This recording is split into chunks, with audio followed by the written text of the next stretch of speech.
Introduction to the Old Testament, Unit 17, the Exile and Return. And we'll be talking about some of the cultural developments during this time. Now this again will have two parts. The first part will be the historical material, Esther, Ezra, Nehemiah. And then the second part will be more about the development of the theological parts. We talk about the prophecy and eschatology and apocalyptic. Now to start this unit, we need to look at the book of Esther. This took place during the exile. It is a story about a young woman who is able to save her nation. As we look at the book of Esther, we see that the king had made a banquet for all of his people. And this banquet went on for a long, long time. We have a description of the place where it took place, and it was very elaborate in the decoration. And one thing we are told that when the king served wine to the guests, that there was no limit. Each one could drink whatever he wanted.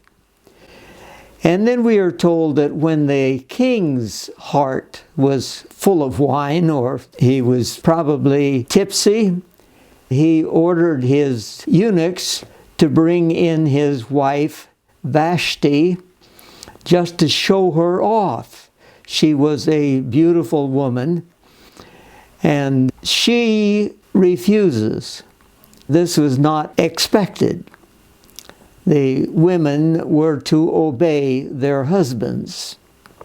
So it was decided that because of her refusal, that she was not going to be queen any longer, because this would give a bad example for the other people in the kingdom. Now the king had 127 provinces.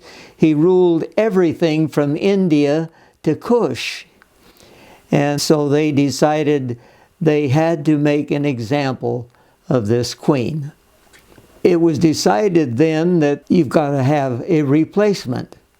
Now, I'm sure that he had a dozen ladies in his harem that he could have easily raised to that position, but it was suggested that they will round up all of the beautiful women in the kingdom, and after a year of preparation, they were then to go to the king.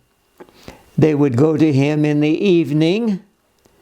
He would spend time with them, and then the one that he chose would be the next queen. Esther, a young Jewish girl, a cousin of Mordecai, was among those who were preparing to go to the king. Esther was taken to the king's palace and entrusted to Haggai, who had charge of the harem. The girl pleased him and won his favor. Immediately he provided her with her beauty treatments and special food. Now this went on for a year. He assigned to her 7 maids selected from the king's palace and moved her and her maids into the best place in the harem. When it was time for her to go to the king, she didn't take anything except what was suggested to her by Haggai. Esther pleased the king, and as a result of this, she was chosen as the queen to succeed Vashti. Then Haman, one of the noblemen, had been promoted by the king. He received quite a few honors. He would leave the palace, and Mordecai, the Jew, was at the entrance to the palace, and orders had been given that everybody was supposed to bow down to Haman as he passed by. Mordecai, being a Jew, did not feel that this was right, and so he refused to bow. After several occasions when he refused to bow, the people around him wanted to know why he didn't. And he mentioned the fact that he was a Jew. And so they told this to Haman. Well, Haman determined to get rid of Mordecai. And if he had just limited it to that one person, it probably would have been successful. But instead, he determined to get rid of all of the people who were Jews. He went to the king and mentioned that there was a people among all of the people in the kingdom who did not obey the king's law, and they needed to be annihilated. Haman was willing to pay a tremendous amount of money to get rid of these Jews, but the king told him, no, you keep the money, you just go ahead and do this. In the 12th year of King Xerxes, in the first month, the month of Nisan, they cast the poor, that is the lot, in the presence of Haman to select a day, and the lot fell on the 12th month, the month of Adar, and I believe it was the 13th day of that month.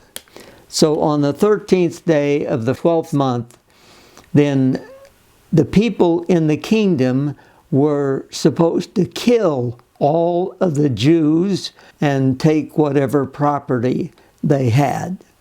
So this went out by fast horses to all of the kingdom. When the Jews heard about this, then there was mourning and the wearing of sackcloth. It came to the attention of Mordecai, and because he was wearing sackcloth, he could not go to the entrance of the palace. And so Esther sent some of her servants to him to find out what was going on, and she also sent some clothes for him to put on. Well, he mentioned to the servant that this edict had gone out, and he gave him a copy of the edict, and he said that Esther should go to the king and put a stop to this.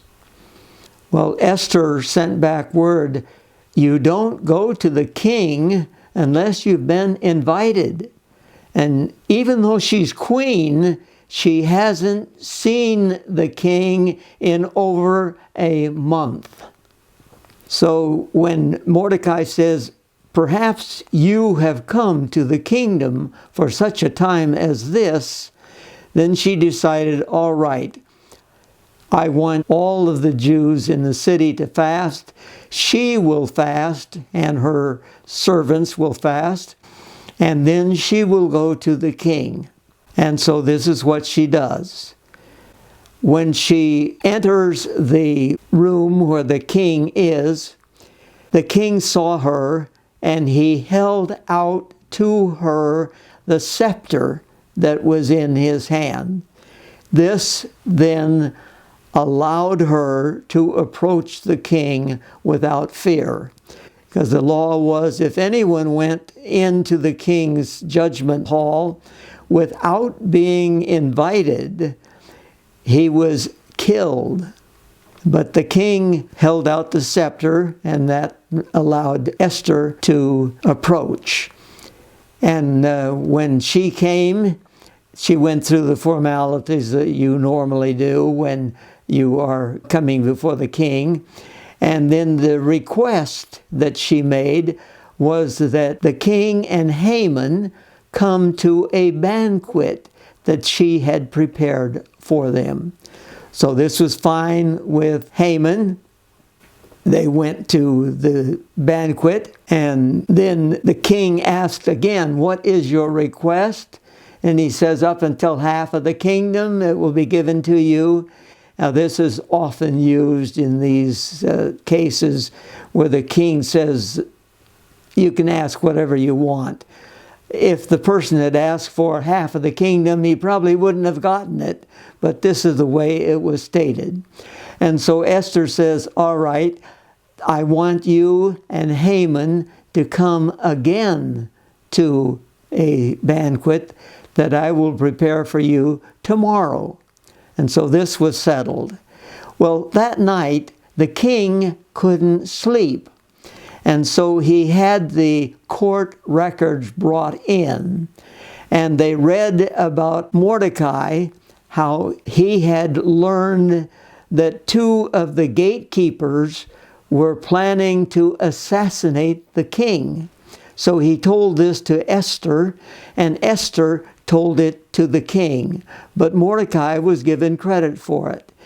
It was investigated. It was found to be true. And so those 2 men were executed. Now the king wants to know what has been done for Mordecai. Well, nothing has been done. And so he needs to honor Mordecai. And about that time, somebody says, Haman has come into the court. And so he brings him in and asks Haman, if the king wants to really honor someone, what should he do? Well, Haman thought, he has honored me several times. I must be the one he's talking about. And so this is what you should do. Take a horse on which the king has ridden and on which there is a crown. Dress this man in a robe that the king has worn. Put him on the horse. Lead him through the city and tell everyone this is what the king wants to do to the person he wants to honor. And so Haman was told, okay, you do this then to Mordecai. Oh, this was crushing because Haman had prepared for Mordecai a gallows in his home, 75 feet tall, and he planned to ask the king permission to hang Mordecai or execute Mordecai on that gallows. And so Haman had to take Mordecai through the town, and this was an embarrassment for him. And then he headed home after this to tell his family what had happened. Well, he doesn't have much time because while he's talking to his family, the eunuchs come to get him to the banquet of Esther. And so Haman then goes to the banquet along with the king, and the king asks again, what is your request? And Esther then mentions that her relatives had been sold to be killed. Now she said, if they had been designated for slaves, something like this, I wouldn't have said anything. But as it is, I must say. Let me read to you in chapter 7 of the book of Esther. And in verse 5 it says, King Xerxes asked Queen Esther, who is he? Where is the man who has dared to do such a thing? Esther said, the adversary and enemy is this wicked Haman. So the king was angry. He got up and went out into the garden to walk around. And Haman knew that he had to preserve his life. And so he's begging Esther for that. It says, as the king returned from the palace garden to the banquet hall, Haman was falling on the couch where Esther was reclining. And the king exclaimed, will he even molest the queen while she is with me in the house? And as soon as the word left the king's mouth, they covered Haman's face. And then one of the eunuchs mentioned that Haman had prepared this gallows. And so the king said, hang him on it. And then it says the king's fury was subsided. And now you have to take care of this edict that has gone out. You cannot change anything that has been given as an edict. It's the Medes and the Persians, and so it stands. Esther went again before the king and asked if there is some way to change this. Well, she can't change it, but they can issue another edict. And so the scribes were called in again, and it was mentioned that on this date that had been selected by Haman, that the Jews could defend themselves. And of course, they would have the support of the Persian government. And so anyone who received the edict, if he was an enemy of the Jews, would realize that they don't have much of a chance against the Jews because there will be the support of the king.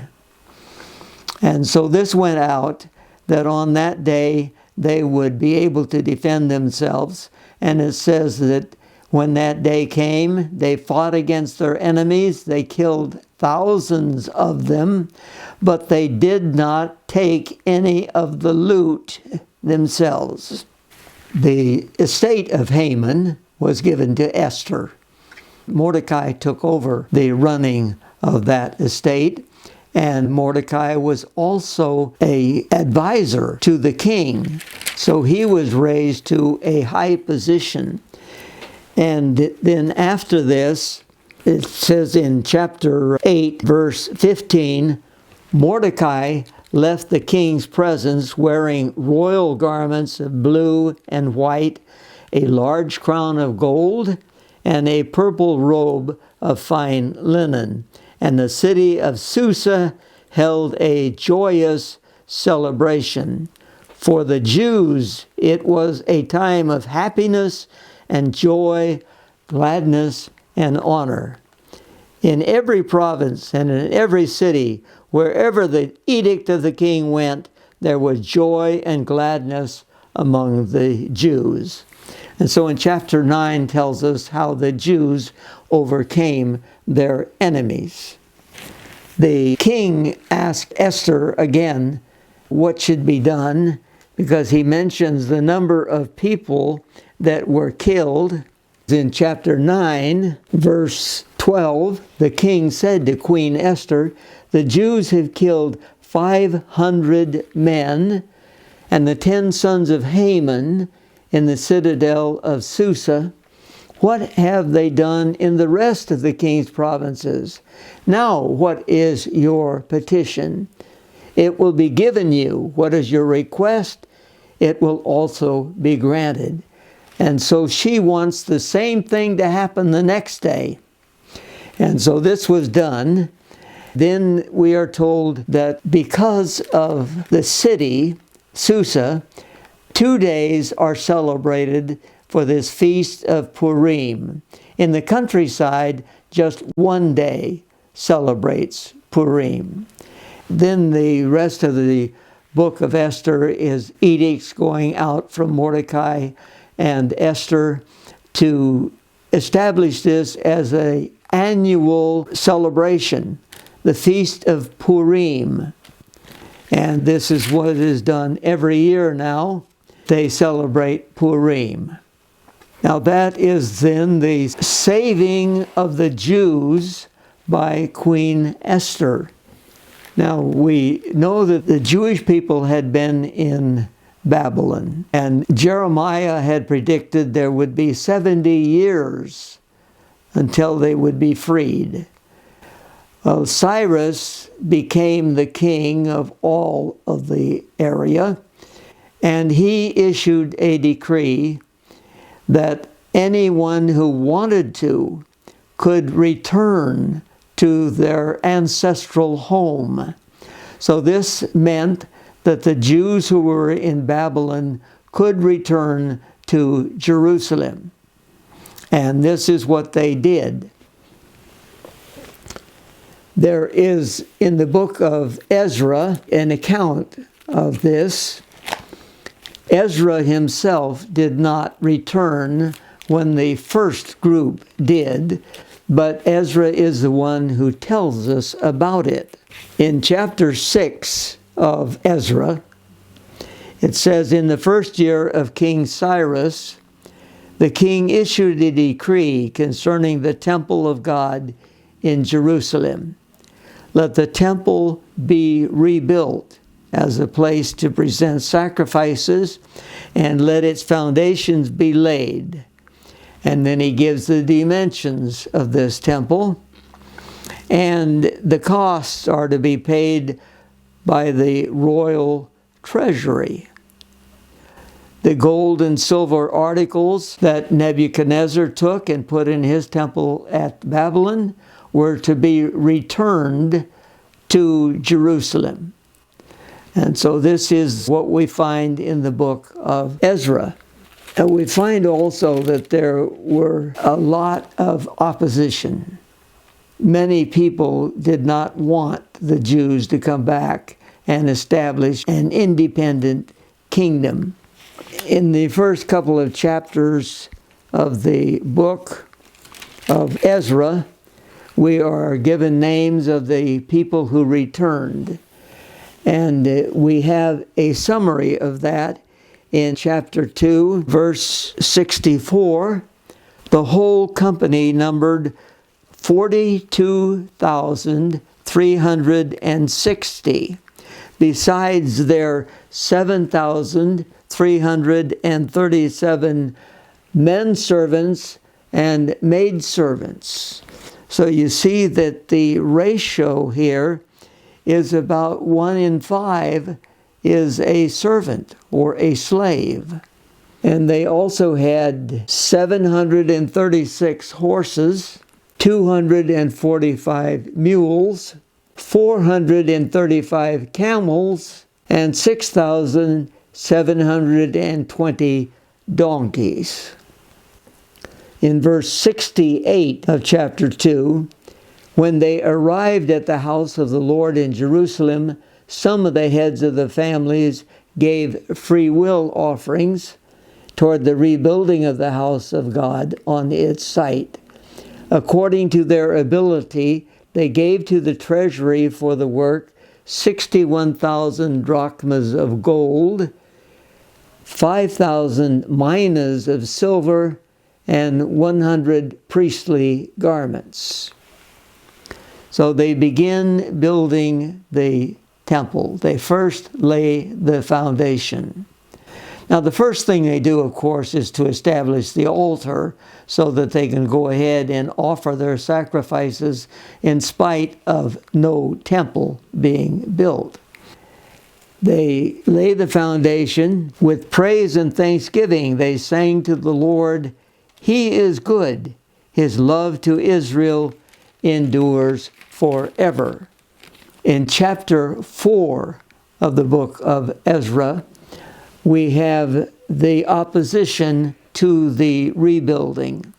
In verse 1, when the enemies of Judah and Benjamin heard that the exiles were building a temple for the Lord, the God of Israel, they came to Zerubbabel and to the heads of the families and said, "Let us help you build, because like you, we seek your God and have been sacrificing to him since the time of Esarhaddon, king of Assyria, who brought us here." So these are people who are living in what we would call Samaria, and they want to help in the building process.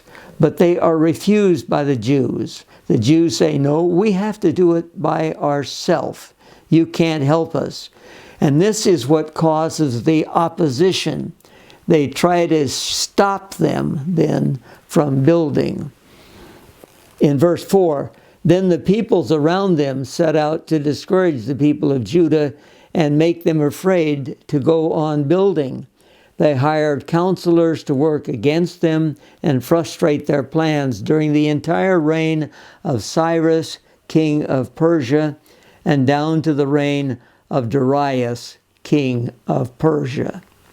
And then we are told about later opposition that took place where they tried to frighten the Jews so that they would not go on building. And we have a letter that is sent to Artaxerxes, verse 6 of chapter 4. At the beginning of the reign of Xerxes, they lodged an accusation against the people of Judah and Jerusalem. And it mentions that the city of Jerusalem often revolted. And they at one time governed all of this territory. And if they continue and have a wall built, fortified, then the revenue to the king of Persia will be lost. So the reply is sent in verse 17 to Rehum, the commanding officer, Shimshai the secretary, and the rest of their associates living in Samaria and elsewhere in Trans-Euphrates. Now this was a big province. Trans-Euphrates means everything that is west of the Euphrates River. So this includes what we know now as Syria and Lebanon, as well as Israel. And the king mentions that Jerusalem had powerful kings rule over them, and they want them to stop the work so that this city will not be rebuilt until I so order. Be careful not to neglect this matter. Why let this threat grow? And so as soon as the letter from the king was received, the opposition stopped the work on the temple. Later, during the time of Darius and during the prophecy of Haggai and Zephaniah, the work began on the temple again. And so a letter was sent to Darius. At this time, though, it mentioned the reply of the Jews that Cyrus had given orders that the temple be rebuilt. And so Darius sent back a reply, "Let the temple be rebuilt as a place to present sacrifices, and let its foundations be laid. And it to be 90 feet high, 90 feet wide, with 3 courses of large stones and 1 of timbers." In the Jerusalem area, they have many earthquakes. And the building of a temple like this with 3 courses of stone, this was similar to what Solomon had built, and then 1 course of wood allows for give in the structure, and it is not hurt as much in the earthquake. Then in chapter 6, in verse 13, the completion and the dedication of the temple takes place. And then there is the Passover celebration that is observed. They were supposed to do this every year. The Passover, there were 3 festivals that they were to observe. The Passover, the Feast of Weeks, and the Tabernacles. Now the rest of the book of Ezra talks about his arriving in Jerusalem.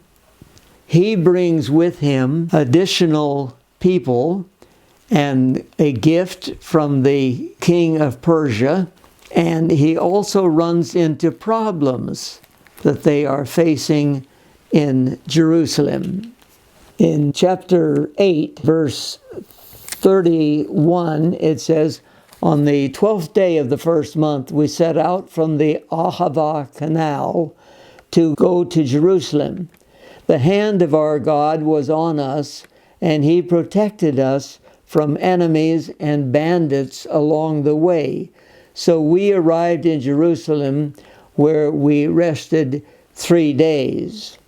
And then they presented the gifts to the temple on the 4th day. Then in chapter 9, we are told after these things had been done, the leaders came to me and said, "The people of Israel, including the priests and the Levites, have not kept themselves separate from the neighboring peoples with their detestable practices, like those of the Canaanites, Hittites, Perizzites, Jebusites, Ammonites, Moabites, Egyptians, and Amorites.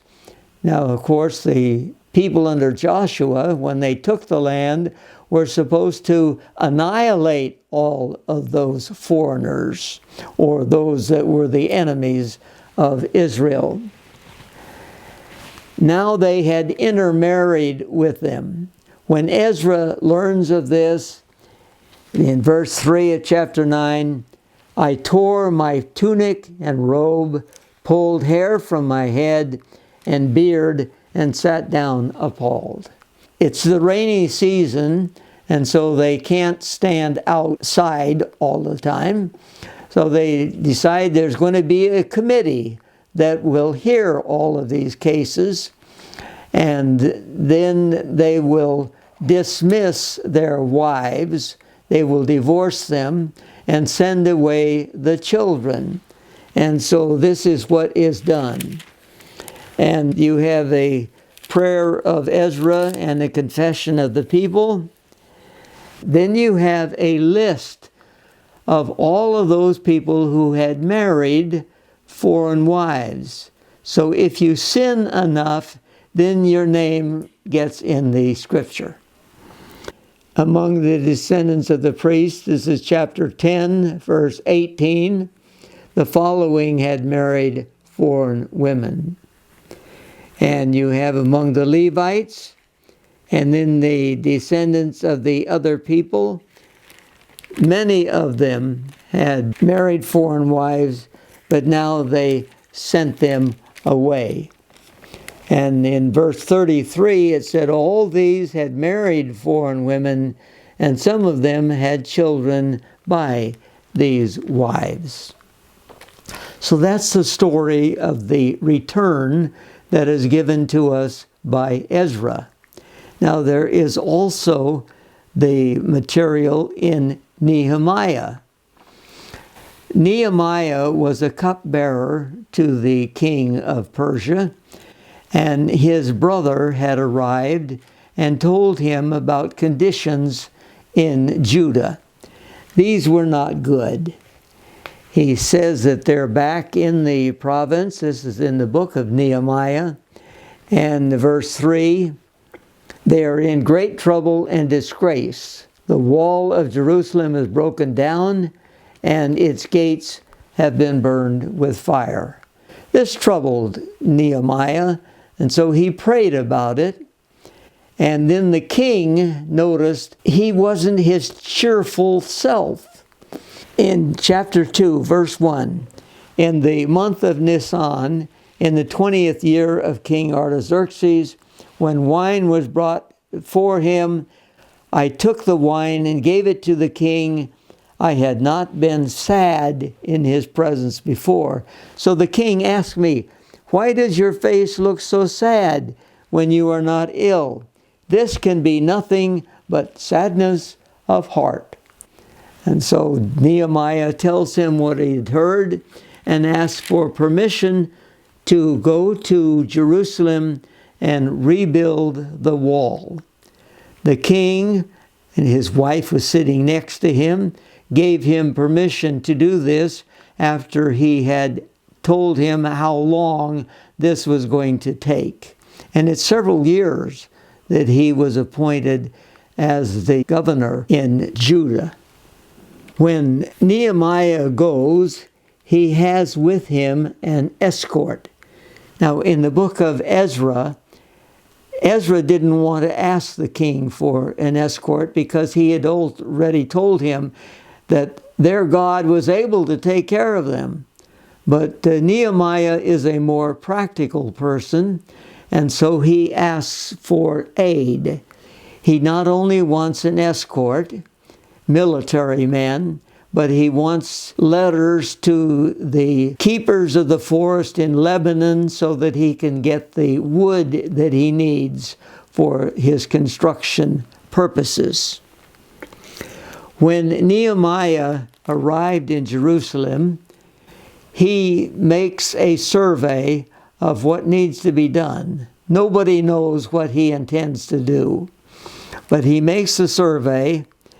In chapter 2, verse 17, I said to them, "You see the trouble we are in. Jerusalem lies in ruins, and its gates have been burned with fire.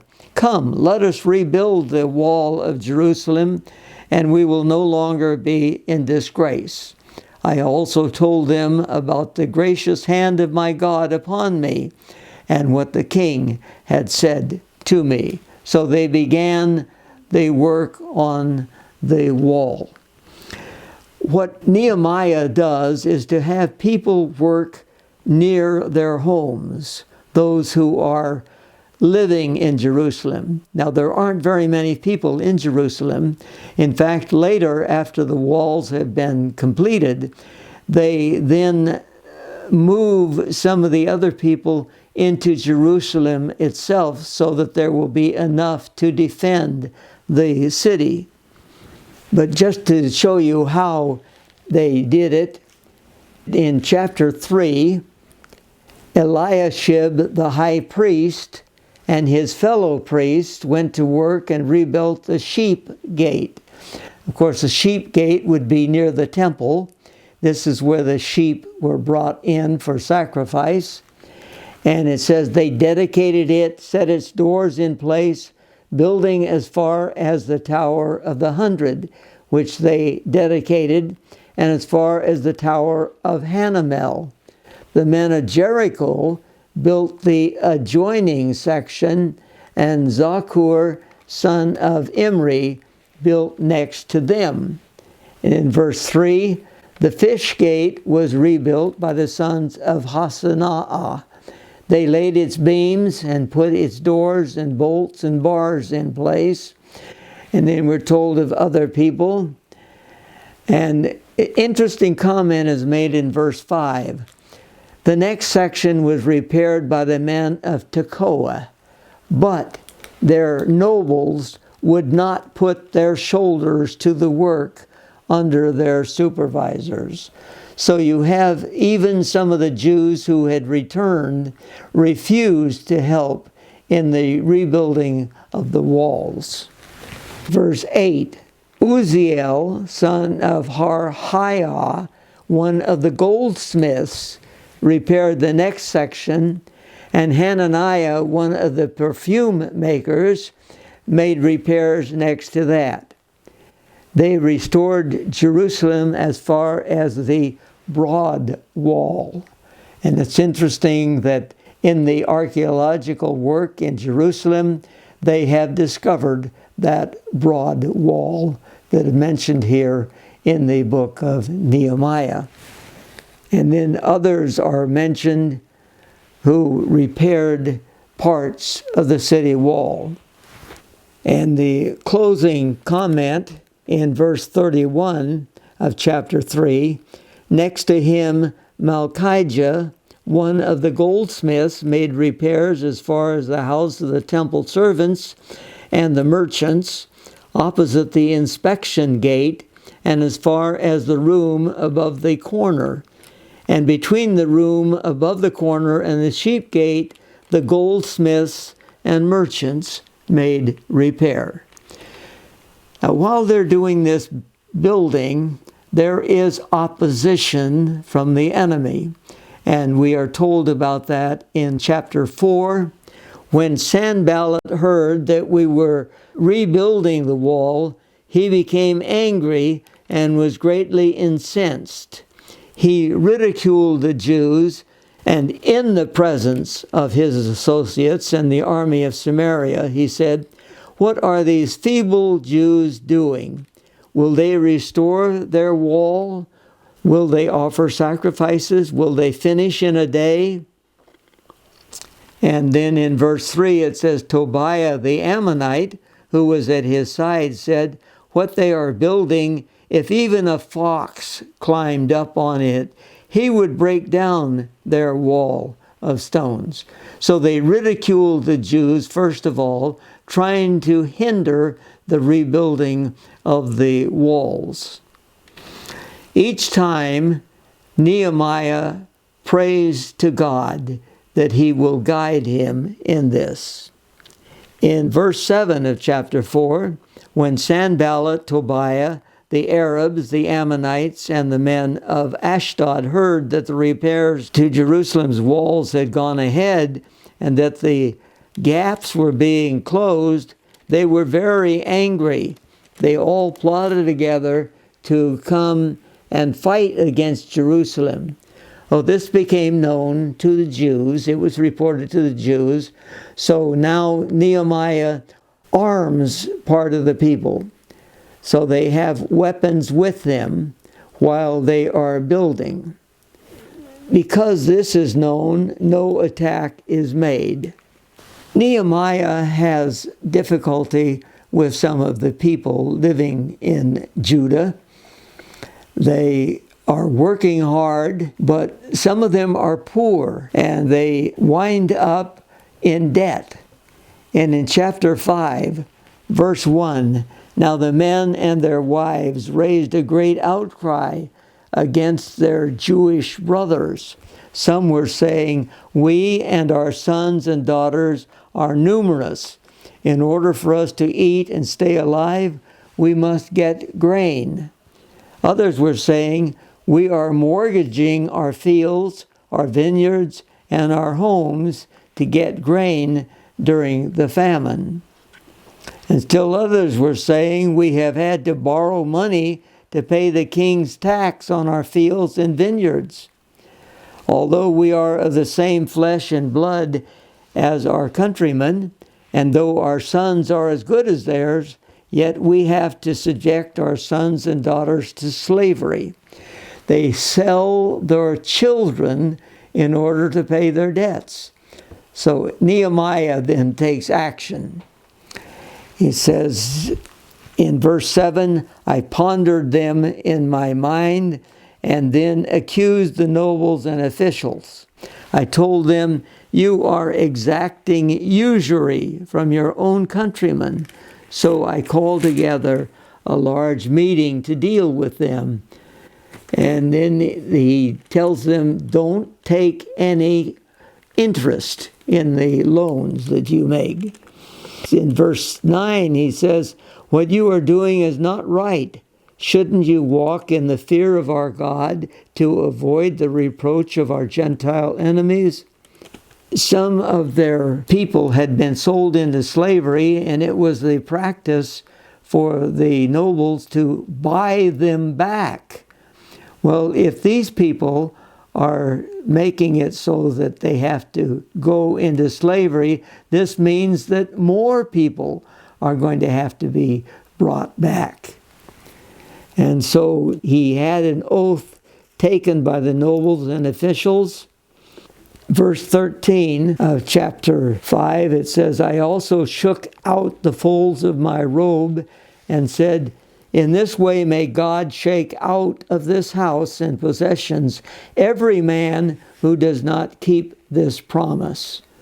So may such a man be shaken out and emptied. So they agreed to this. And then there is further opposition to the wall. In chapter 6, when word came to Sanballat, Tobiah, Geshem the Arab, and the rest of our enemies that I had rebuilt the wall, and not a gap was left in it, though up to that time I had not set the doors in the gates, Sanballat and Geshem sent me this message, come, let us meet together in one of the villages on the plain of Ono. They want Nehemiah to come and meet with them, but he sees through this and refuses to do so. He says they were scheming to harm me.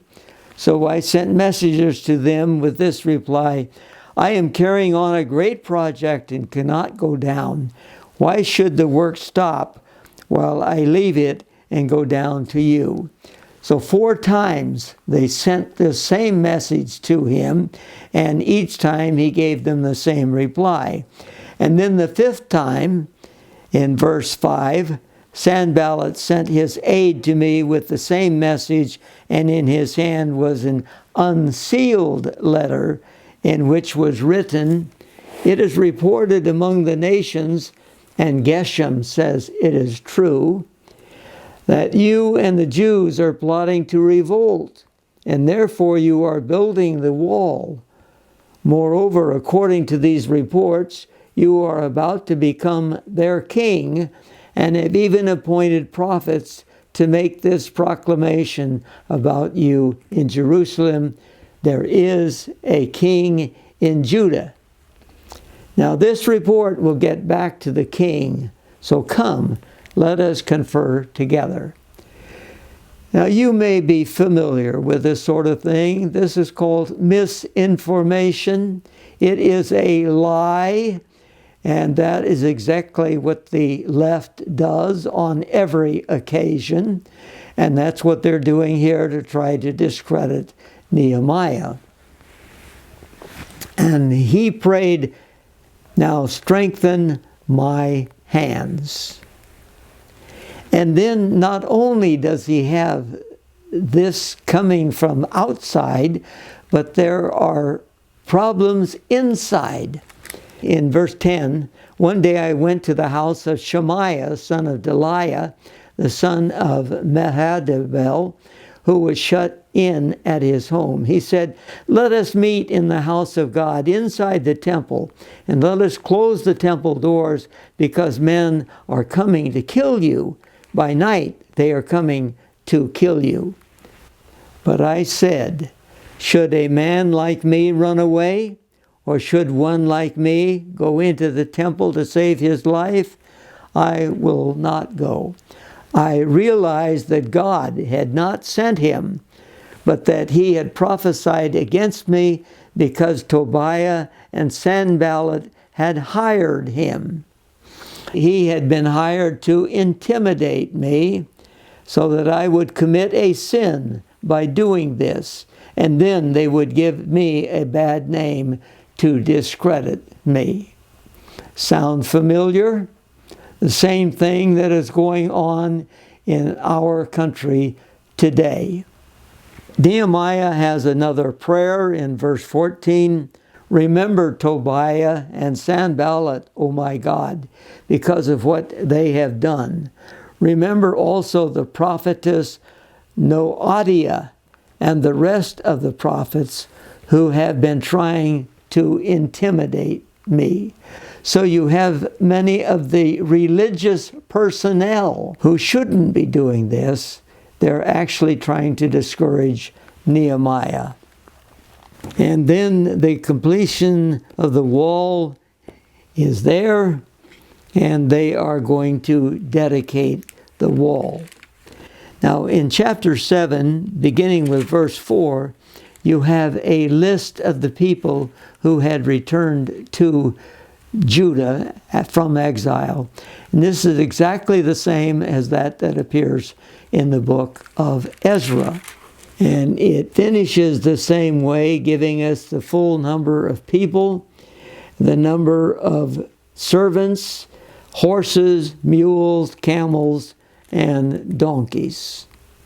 In chapter 8, Ezra reads the law. Now he is an expert in the law, and one of his requirements was to teach the people of Judah the law of his God. This is part of the commission given to him by the king of Persia. He has a wooden platform built for him, and he stands on that platform. It begins early in the day, and there are Levites with him, and he reads and they interpret.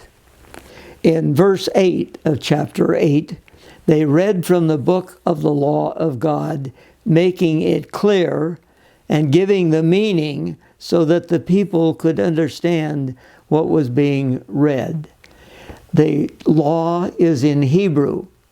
The people are probably speaking Aramaic because that is the official language of the Babylonian Empire where they were. And so it may be that a translation is necessary. It may be that some explanation of some of the laws was necessary. But this was made clear to the people. Then Nehemiah the governor, Ezra the priest, the scribe, the Levites who were instructing the people said to them all, "This day is sacred to the Lord your God. Do not mourn or weep." For all the people had been weeping as they listened to the words of the law. So they are supposed to rejoice because of what God has done for them. In chapter 9, there is a prayer for repentance. On the 24th day of the same month, the Israelites gathered together, fasting and wearing sackcloth and having dust on their heads. Those of the Israelite descent had separated themselves from all foreigners. They stood in their places and confessed their sins and the whole wickedness of their fathers. And so you have a confession of all of their sins. The conclusion of this is in chapter 9, verse 38, which says, "In view of all this, we are making a binding agreement, putting it in writing, and our leaders, our Levites, and our priests are affixing their seals to it." And those who sealed it with their signet rings or their cylinder seals are mentioned.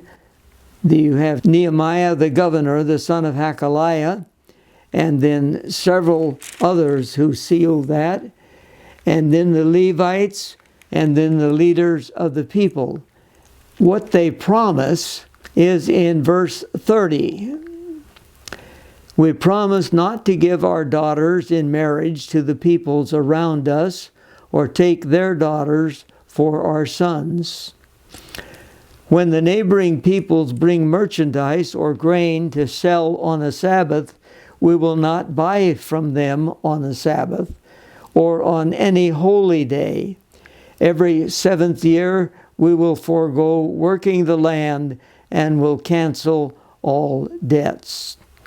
We assume the responsibilities for carrying out the commands to give 1/3 of a shekel each year for the service of the house of our God, and for the bread set out on the table, for the regular grain offerings and burnt offerings, for the offerings on the Sabbaths, new moon festivals, and appointed feasts."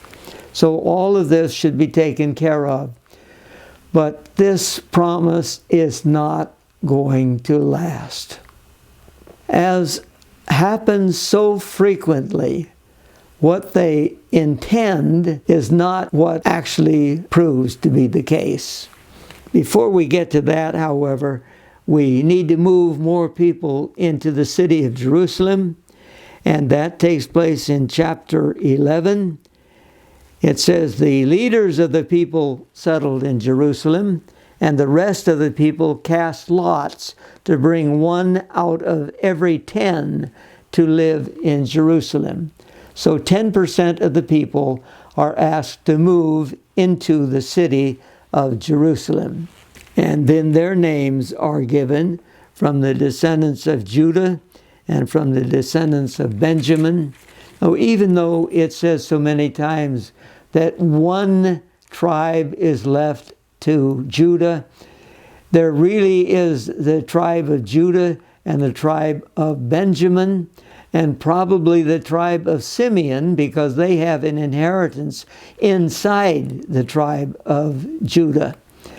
And so Benjamin is normally a part of Judah because Jerusalem itself is in the territory of Benjamin. Then the dedication of the wall of Jerusalem is found in chapter 12. And you have two groups, one going in one direction and one in the other. And then they meet, and when they do, then they sing some of the songs and have a dedicatory prayer. Nehemiah's final reform is given in chapter 13, and this is not when he was first governor of Judah, but on his second occasion. In chapter 13, verse 1, On that day, the book of Moses was read aloud in the hearing of the people, and there it was found written that no Ammonite or Moabite should ever be admitted into the assembly of God, because they had not met the Israelites with food and water, but had hired Balaam to call a curse down on them. Our God, however, turned the curse into a blessing. And when the people heard this law, they excluded from Israel all who were of foreign descent. But you remember that in the case of Ruth, Ruth is a Moabitess, and she is allowed to take part in the worship. Verse 6, this mentions the second time when he is appointed governor. But while all this was going on, I was not in Jerusalem, for in the 32nd year of Artaxerxes, king of Babylon, I had returned to the king, and sometime later I asked his permission and came back to Jerusalem. Here I learned about the evil thing Eliashib had done in providing Tobiah a room in the courts of the house of God. I was greatly displeased and threw all Tobiah's household goods out of the room. I gave orders to purify the rooms, and then I put back into them the equipment of the house of God, with the grain offerings and the incense. And then in verse 10, I also learned that the portions assigned to the Levites had not been given to them, and that all the Levites and singers responsible for the service had gone back to their own fields. Now, they had promised that they were going to do this. This is part of their oath. In verse 12, all Judah brought the tithes of grain, new wine, and oil into the storerooms. I put Shelemiah the priest, Zadok the scribe, and a Levite named Pedaiah in charge of the storerooms, and made Hanan, son of Zakur, the son of Mattaniah, their assistant, because these men were considered trustworthy. They were made responsible for distributing the supplies to their brothers. And then in verse 15, in those days I saw men in Judah treading wine presses on the Sabbath, and bringing in grain and loading it on donkeys, together with wine, grapes, figs, and all other kinds of loads. And they were bringing all this into Jerusalem on the Sabbath. Now they had promised under oath that they would not do this. And then he warned them again. He mentions that some of those who were from Tyre and had been bringing fish, that they came on the Sabbath, but he locked the doors against them so they couldn't get in, and told them he would take action against them if they came anymore. And then in verse 23, moreover, in those days I saw men of Judah who had married foreign women from Ashdod, Ammon, and Moab. Now they had promised they would not marry foreign women, and here they are doing it. Nehemiah says in verse 29, remember them, O my God, because they defiled the priestly office and the covenant of the priesthood and of the Levites. So I purified the priests and the Levites of everything foreign, and assigned them duties, each to his own task.